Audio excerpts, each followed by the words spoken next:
नमस्कार मंडळी, स्वागत आहे आपल्या यूट्यूब चॅनलवर। साधी माणसं या मालिकेच्या पुढील भागात आपल्याला असं पाहायला मिळतं की या ठिकाणी आता मीराला फोन आलेला असतो। तर मीराला असं कळवण्यात येतं की तुम्हाला सत्याला पोलीस स्टेशनमध्ये बोलवलेलं आहे। तेव्हा आता मीराचाही चेहरा पडतो।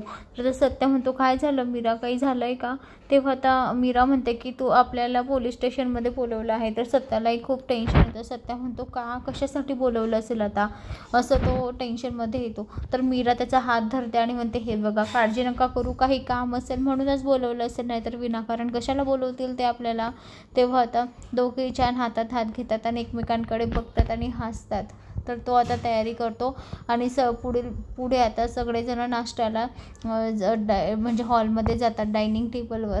तर आता त्या ठिकाणी नृत्य आणि मीरा आलेले पाहून आता निरूपाचं लगेच तोंड चालू होतं। निरूपा म्हणते की या खुनी माणसासोबत मी, माझं पंकज आणि माझी देविका आम्ही जेवायला बसणार नाही, अजिबात जेवायला बसणार नाही म्हणजे बसणार नाही।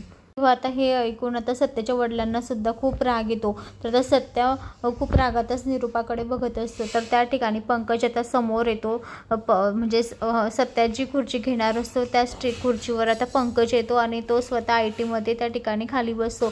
तर आता सत्याला राग आलेला असतो। तर आता सत्या मुद्दाम ती खुर्ची आता मागे ओढतो। तर आता पंकज डायरेक्ट खालीच बसून जातो, तो खाली पडून जातो। तेव्हा तो मोठ्याने ओरडायला लागतो, मम्मा मम्मा। तेव्हा आता निरूपामध्ये, बबड्या काय झालं, बबड्या उठ, बबड्या उठ। आता पंकज आता उठून उभा राहतो। तर आता सत्या त्याच खुर्चीवर ऐटीने बसतो, ताट घेतो, भाजी वाढतो आणि म्हणतो, सत्या आता चांगला ITतच जेवण करणार असतो। पंकज आता त्याच्या आईला म्हणतो की मम्मा, हा मूर्ख आहे का, याला काही समजत नाही का, उठ इथून, माझी खुर्ची आहे ती आणि माझी जागा आहे ही। तेव्हा आता निरूपा सुद्धा त्याला म्हणते, उठ इथनं, आमच्यासोबत तू जेवायला बसायचं नाही। त्याला नेहमीसारखं खालच्या पातळीवर म्हणजे त्याला ट्रीट करत असतात ते सगळे।